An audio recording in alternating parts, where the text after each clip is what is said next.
Well, kia ora and welcome into the Hardest Half Hour, proudly brought to you by HRNZ Marketing. I'm Jess Smith, and this week we have live Dominion Aftermath with Ken and Clint Ford, Lauren Pearson, Michele Wallace, Mark Weaver and Richard Wilson, our harness bookmaker. But first, here are the headlines. The Ford family gained all of the accolades after winning the Dominion with Markula on Friday at Addington. The 6-year-old stallion was launched to the lead with 600 metres to go by driver Clint Ford and was never in danger, clearing out to win the Group 1 trotting feature by 4 lengths.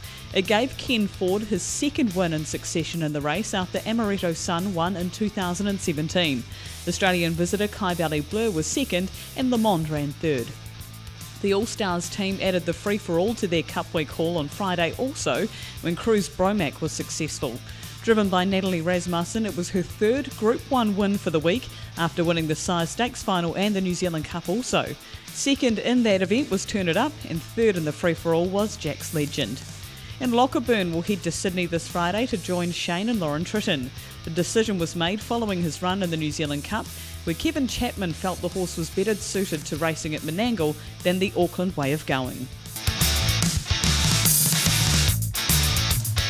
Past the 875 and Great Things Happen leads ahead. Ronald J's running second. Hey Yo has had the second best run in the race after the run the leaders had. Next Speeding Spur. 3 back on the inside is Alder Beck from Le Monde. Markula's on the slide. 3 wide around Temporale. Next is Monty Python. The Livra's Gift moves. Then came Everybody Knows. Kai Valley Blur. Very wide Amaretto Sun from Harriet of Modern Woodstone. Second quarter 31.7. 60.9 for the half. And Markula has surged around here to take over. Clint Ford had a look over the right shoulder and he put 3 lengths on them. It's Markula out by 3 lengths over Speeding Spur. Le Livra's Gift, Great Things Happen, Ronald J. Then came Hey Yo, third quarter in 29.7. Markula is 4 in front. Speeding Spur, Ronald J and Le Livra's Gift. It is Markula at the 100-metre mark. Take a bow, Clint Ford. Take a bow, Ken Ford. Kai Valley Blue has run to second. What a win by Markula. Ken Ford, moments after this race, what's going through you right now? We'll walk into... Oh, just fizzing. Fizzing, and how about that drive? What were you thinking when Clint... Terrific drive. I thought, Clint, you better go, you know. And then when he took off, man. You won this race last year with Amaretto Sun, Ken. How does it feel going back-to-back with this horse? Oh, just every bit as good. Yeah. It's a massive family operation, but obviously this means a lot. There's a big operation at home. Hell yeah. You filmed it on the TV earlier today. That explained it. That was great, that show, yeah. You got a few tears in the eye. Oh, hell yeah. Yeah. And the whole family here to enjoy this. Yeah, well, big portion of it, yeah. Where to from here for this horse? Oh, who knows? The world? Yeah. Well done, Ken. Thanks, Jess. Clint, we've had about half an hour past since that Dominion race. Has it sunk in yet? No, I'm still shaking, but eventually it will, I suppose, after I have a beer. I know you've been asked this question multiple times, but what were you thinking when you hit the top of the straight and they just weren't coming? I thought, shit, we might have another round to go. No, I knew he's, we all know he's a pretty good horse, when I went, I was told by a couple of guys, if you sit back in the field with the draw that you've got, make sure you launch into it by at least the 600. So I thought I would just go from the top of the straight, and as soon as I did, they all started popping out everywhere, but we got around them fast enough and into the lead, and he sort of run away from them. Those early splits, they were walking, what was going through your mind then? Well, we've got a long way to go, I suppose, so don't panic. I knew that he had speed, but it was a pretty big buzz. I guess that is the thing that's quite deceptive. He does have the speed of a pacer almost. Yeah, well, you could probably describe him as that. I don't know how he'd go against the pacers, but I've trained a few slow pacers that he's faster than. But the way he went past them, he was just that electric at that stage. Yeah, well, that's right. No, he has got pretty high speed, and he can actually he can contain that speed for a long way too. Like, I think he can. Well, I know he can sprint at top speed for 1,000 metres. I've done it a couple of times. But so. For yourself as a driver to win the Dominion, this is a stupid question, but how does that sit with you at the moment? Is that the one that you wanted to tick off? Well, I mean, you're warming up before the race and you're thinking, wow, this is probably the North Islanders might differ, but this is the biggest trot in the country here, and all the best horses and all the best drivers are in it. And here I am, a bloody excavator operator, and I'm driving a horse here. And yeah, it's sort of, I just treat it as any other race really, but I don't know. To be quite honest with you, I was pretty nervous before today, and we'll see what happens after today. I might hand the reins over to Cherie. She's itching chomping at the bit to get into the seat. So, do you think that would really be that easier decision to hand the reins over, though? Well, she's out there doing it all the time, and I'm not. I'm driving probably once a month, if that. So. But you've got a relationship with this horse, obviously. You'd know him pretty well now. Yeah, he likes biting me. So,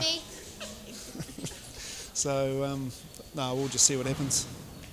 And yeah, I guess the goals going forward for him. Do you know what's in the near future? Well, we'll sit down and have a talk about that. But I'd say at this stage we'll be looking at going to Auckland for their Christmas, New Year carnivals up there.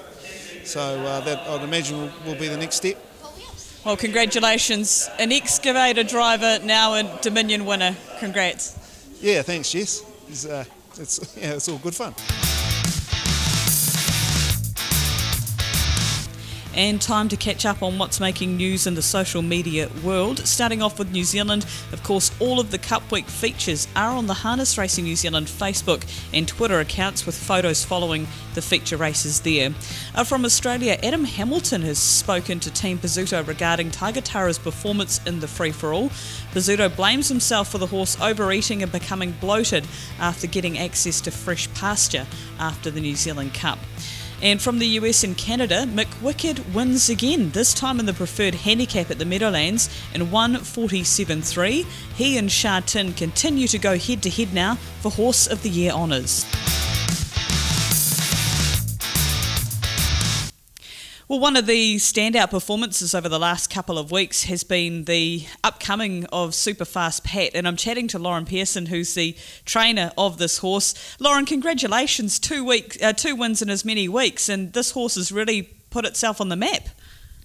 Yeah, no, thanks very much, Jess. Yeah, we're really happy with him. He's come a long way in a couple of starts, but he's still got a lot to learn, and he's still not 100% right. So hopefully when we get him a lot better, see a better horse than what you are now.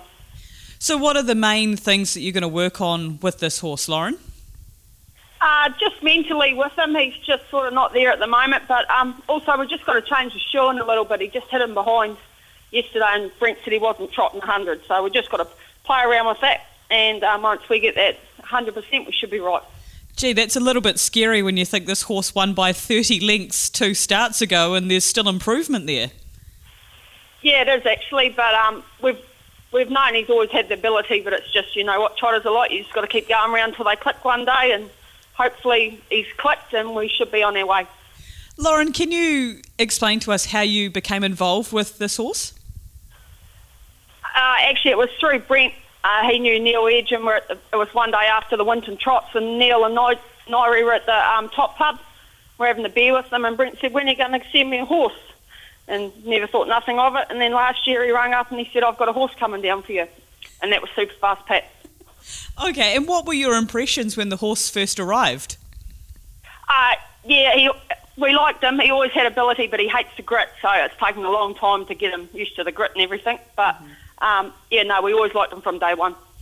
And progressing, obviously, he's still young for a trotter, and as you said, Lauren, still a few things to work out. But have you got any plans over the summer with him, or plans going forward? At this stage, we're just going to back off because we think we've just got to keep getting his confidence. We're going to keep him to the big tracks. So I'll just back off him a little bit, and I'll aim for, there's 2 meetings in Winton coming up, so we'll just go on our home track.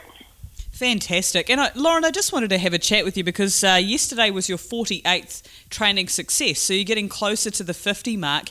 Where did your involvement in harness racing start out? It was through my grandfather. He used to train, so I was brought up with horses, and you can't make much of a living through it, but it's a hobby and it's one I like, so we're carrying on with it. Wonderful. And would you say that your grandfather has been a big influence, and has there been anyone else that's really helped you out? Probably just my grandfather and grandmother with like starting in the game, and then I went and worked for Alan Scobie, and he helped me out a lot, and then I just went on my own after that. Fantastic. And what do you do for a full-time job, if you don't mind me asking? Oh, I just work part-time at a freezing works at Alliance night shift, so yeah. Oh my! Try and do the two together. My goodness, I'd imagine that would take a lot of adjusting, because you'd be working through the night and then having to do the horses afterwards. Oh, it's not too bad a job. I've got 1 o'clock's probably the latest, but it helps with Brent. Brent gets up if I have a late night. He gets up and does the jog trips, and then we do the hobbles after that. Brilliant. And how many horses are you working at the moment, Lauren? There's currently 10 in work here at the moment. Wonderful. And for you, so far in your career as a trainer, has there been a moment or a race that stood out for you? Probably last year winning the Supremacy with Duke of Wellington was probably the highlight. Wonderful. And do you have any goals going forward if there's one race you want to tick off the bucket list? It's probably the New Zealand Cup, as everyone thinks, but hey, I don't get the horses probably good enough to go there, but we're winning our races down here, and we'll just keep pottering away the way we're going. Hey, I'm sure plenty of people will be very happy to have Super Fast Pat in their stable, so you've got some exciting times coming up. Hope so. Hey, Lauren, thank you so much for your time. And as I say, getting closer to 50 training wins, so good luck for hitting that milestone, and thank you very much for your time. No worries. Thanks very much, Jess. Well, joining us on the harness half hour is Northern trainer Michele Wallace. And Michele, firstly, I've got to say congratulations, training a trifecta on Friday night at Alexandra Park. Well done. Thank you very much. Now 5 in the race. It sounds like you must have a few in work at the moment. Yeah, we've got a nice team of trotters at the moment, and unfortunately we've just got about 8 in that grade. So yeah, we're going to have multiple runners in those races. Yeah, we'll be keeping you pretty busy, you know, keeping up to the mark and getting them ready for the race timing. Yeah, sure is. Okay, Michele, I just wanted to have a chat in terms of your career. The beach training, would you say that that's been a massive impact on how things are going? Oh, absolutely. You know, about 15 years ago when we decided to branch out and do the beach training, yeah, things have just, you know, gone well from there on in. We've had, you know, some nice horses with problems come through the stable, and it's just been a great experience. We've heard from many trainers about the benefits of beach training, but Michele, can you physically see a change and also mentally see a change in these horses?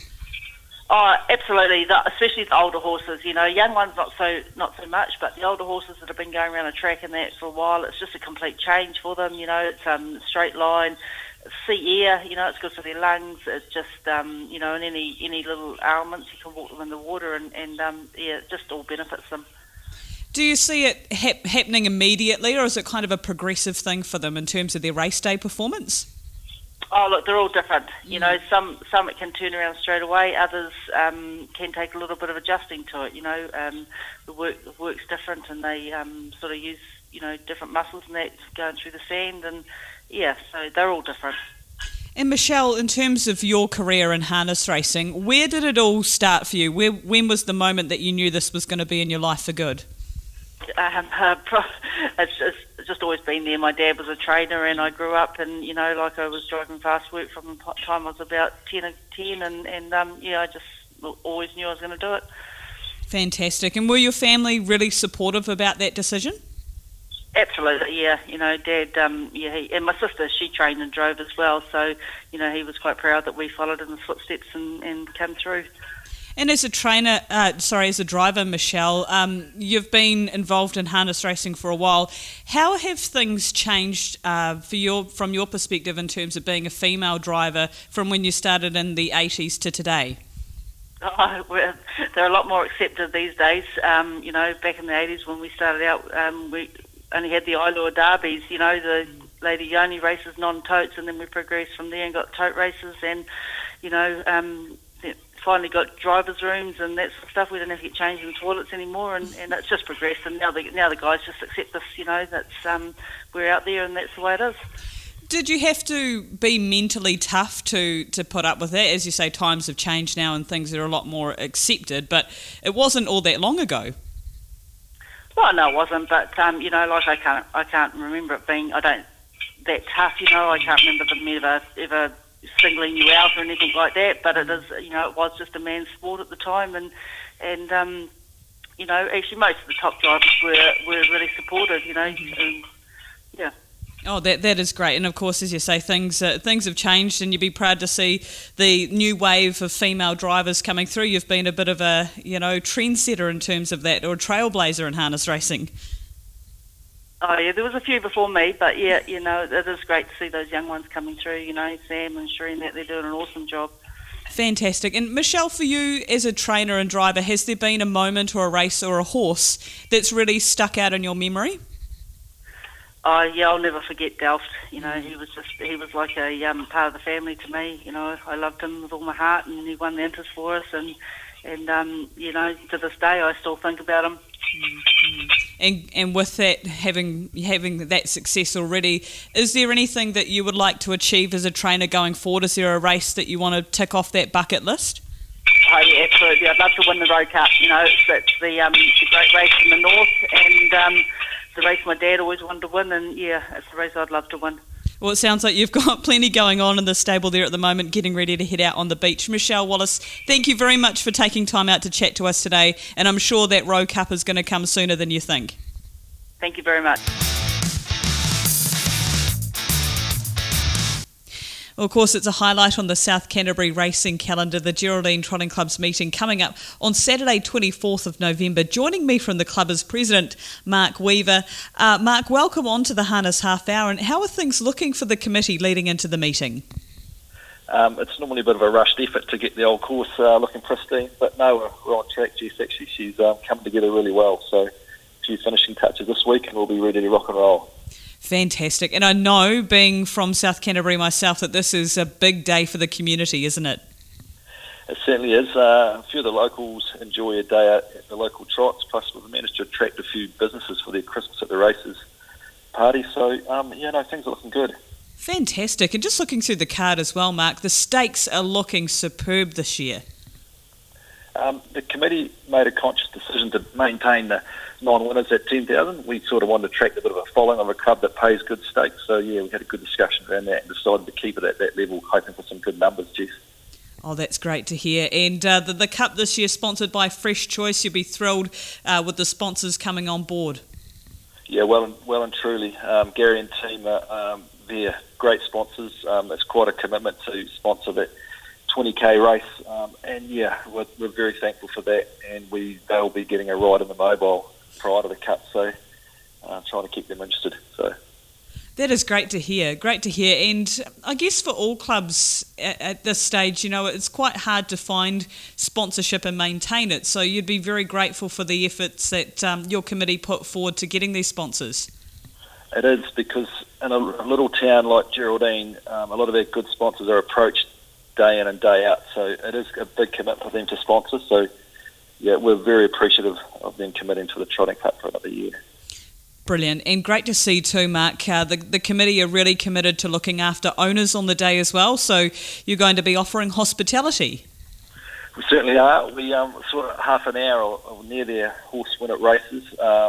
We're welcoming owners upstairs and our stewards stand to partake in some light refreshments and some finger food, so just a little thank you for nominating their horse for our club, so that'll be active for the first time this year. Oh, that is great to hear, and of course HRNZ will send out an email to let owners know that is happening, but what's the process? Do they just come and make themselves known, Mark? Yep, make themselves known either at the Secretary's office or just come upstairs and the stewards stand and we'll direct you to the old bar there and we'll have facilities all set to go, so looking forward to it. Oh, that's great. And I do commend the club for thinking outside the square and doing this. Well done to you. And I guess now it's just cross fingers for a nice sunny day for you. Certainly is. Weather forecasters have had it wrong the last couple of weeks. Just hope they are wrong for the coming week. So fingers crossed. I'm sure they will be. Well, congratulations on the effort you and the committee are putting in, Mark, and all the best for Saturday. Thank you, Jess. Well, of course, it's time now for our harness bookie update with Richard Wilson. And Richard, we haven't caught up with you since Addington Cup Day, which feels like a lifetime ago now, and sounds like the punters had it all over you. Bad luck. Exactly, Jess. Yeah, they definitely. It was a great week for punters, put it that way. And I was lucky enough to be down there for Cup Day, and it was one day that I didn't, even though I didn't go very good on the punt, it was a good day not to be in the office because we were just getting smashed left, right, and centre there. So the best bet there on Cup Day, actually $2,000 on Kensington Kate at $8.50.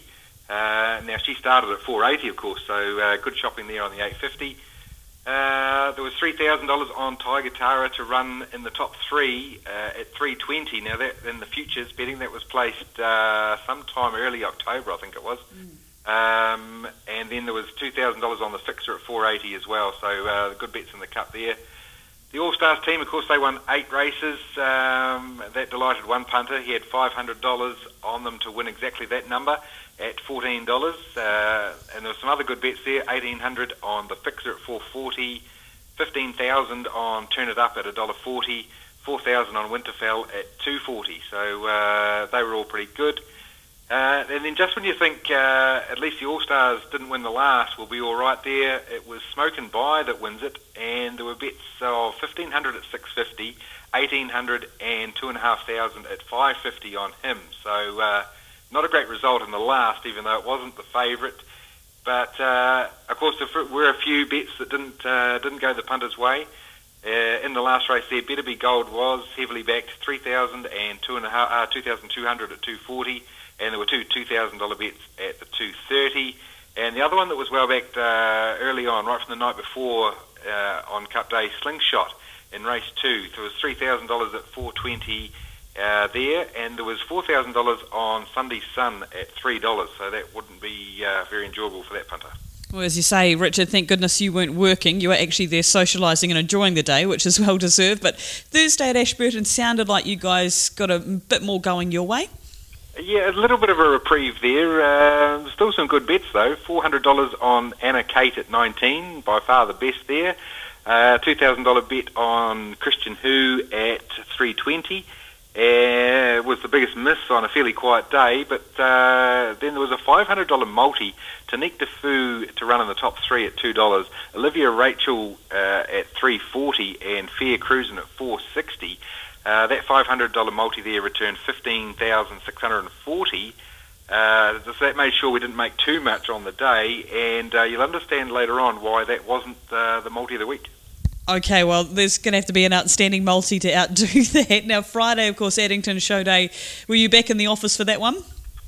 I kind of was. I had to do the Auckland meeting at night, so I got into the office around about 2 o'clock. So I wasn't actually doing the meeting, but I was witnessing what was happening.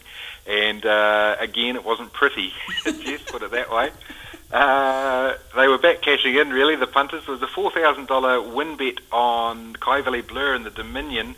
That was in the futures betting. That one didn't get up. We were quite pleased with that. But at the same time the punter did that, cleverly put $6,000 on the top 3 at $7. So well done to that punter. That was pretty early on too. That was in September, I think that bet went on. Other nice bets there, $1,000 on Almac at $8.80. There was $2,000 on Anthem at $3.40 and another $2,000 at $3.30. $1,100 on Alta Maestro at $6, and there was an $1,800 bet at $4. So he was very well backed, Alta Maestro. $2,000 on Preston Pans at $3.40. There was $5,000 on King's Landing at $2. But luckily for us, Sunday Sun let the supporters down again. $4,000 bets at both $2.40 and $2.20 on him, as well as a $3,000 bet at $2.20. There was $10,000 on Better My Dreams at $2.10. $5,000 Having the Faith at $1.95. $5,000 Fun on the Beach at $1.90, and $5,000 All You Need Is Faith at $2. So they prevented the absolute disaster there, Jess, but just when we thought we might get out of trouble, the KPC was in operation, and I think things were getting pretty desperate in that tent come the last race. There was $7,000 on Dr. Tim to run the top 3 at $8.50. I believe that helped that team to win the competition there. and also both Copperhead Rose backed each way, 37 into 17, and Nota Bene Denario was well backed in the top 3 market as well. He was actually, I looked at the tote, he was 12th favourite to win, but only the 5th favourite for a place on the tote. So we got hammered there. That provided the perfect storm, and the last race was pretty much a disaster. My goodness me. And as you say, that KPC, desperate times, desperate measures, and a few headaches for you guys. And, well, Auckland, as you say, you were in there covering that, and not too many big bets? Yeah, they pretty much left me alone there at Auckland. Punters got some good returns from Aha Reaction, 220 out to 240 there in race 5. Massive Metro was 270 into 260, and there was some good returns there in race 7. And then 6 on Fire, 580, just out slightly to 6 in the last. Those 3 got punters some pretty good collects there. The rest of the races I made a little bit, and it wasn't enough. Okay, and to Sunday, we were down at Wyndham for their Cup Week meeting, and some well-related horses competing there. Yeah, exactly, Jess. Yeah, well related, and they were heavily backed too. They opened the favourites, and they were justified that very well. The best back of them was Chicago Bulls' half-sister, the impressive mare Rockabilly Blues, $2,000 and another $8,000 bet at $1.65, followed up by $3,000 and $4,000 bets at the $1.55. She led all the way basically and got home pretty well. And then Prince Art, he's a brother to Patch Delight. He got home narrowly in race 5, but there was plenty of bets on him, including a $4,500 bet at $2.10.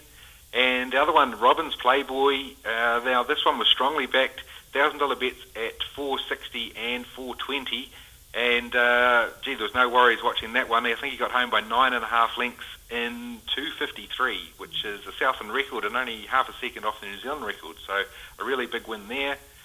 And there weren't many big misses, but a couple were. 5,000 on Bazinga at 2.10, 3,400 R&R Windermere in the last at 4.80, and there was 2,700 on Flash Party at 2.80. Yeah, I did see that Robbins Playboy race is very impressive, and as you say, a great time. Not a lot of the horse, but a very, very tidy performance as well. And, well, Richard, you mentioned you've got a heck of a multi for us this week. What did you find? Yeah, well, I actually found 2 because I found the first one, and then just underneath it was another beauty. So I thought I'll put 2 in this week. A $10 multi. There's not much harness in this, but it was the fixer in the cup that it was the last leg. So the Autumn Sun won the Caulfield Guineas at 2.50. Winks to win the Cox Plate at 1.30. The fixer to run the top 3 in the New Zealand Cup at $4. Waikato to win the Championship Rugby, $1.95. Tommy Fleetwood to win the Alfred Dunhill Links Golf Championship at $3.40. Red Zal to win the Everest at $8. And South Korea to win the UL International Crown Ladies Golf Championship at $3. So all of those put together came up with $20,685.60. Of just a $10 investment. Well, you've got to give that punter credit, because that's some crystal ball material right there. That's crazy. Yeah, very multi-talented punter, that one. Very good at golf, obviously, and likes his racing. So, yeah, well done. A bit of rugby chucked in. Very well done. And the other one I found, a $50 boxed multi. This is pretty good too. This went on, I think it must have went on the 7th of September, or maybe the 6th. But it was 3 place bets at the Addington meeting that night. Paravani at $1.65, Queen Bee Barden at $2.40, and Mongolian Cavalry at $1.60. They had to wait a while because for Cup Week they had the fixer to win the Cup at $7 and Mark Cooler to win the Dominion. He was $26 back in September.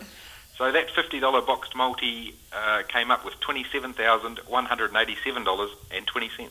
Oh my goodness, that is outstanding. Tip of the hat to those 2 punters. So what, $10 into $20,000 and $50 into $27. That is outstanding. It just proves if you use that multi-bet builder, tab.co.nz, you too can be rolling in dough. Week ahead, I guess we go back to almost normal, but a few more grass track meetings. Yes, exactly, Jess. Yeah, pretty busy week this week. There's the Wairarapa Harness Racing Club at Manawatu on Tuesday. Manawatu, they back up again on Thursday. Invercargill in Auckland on the Friday.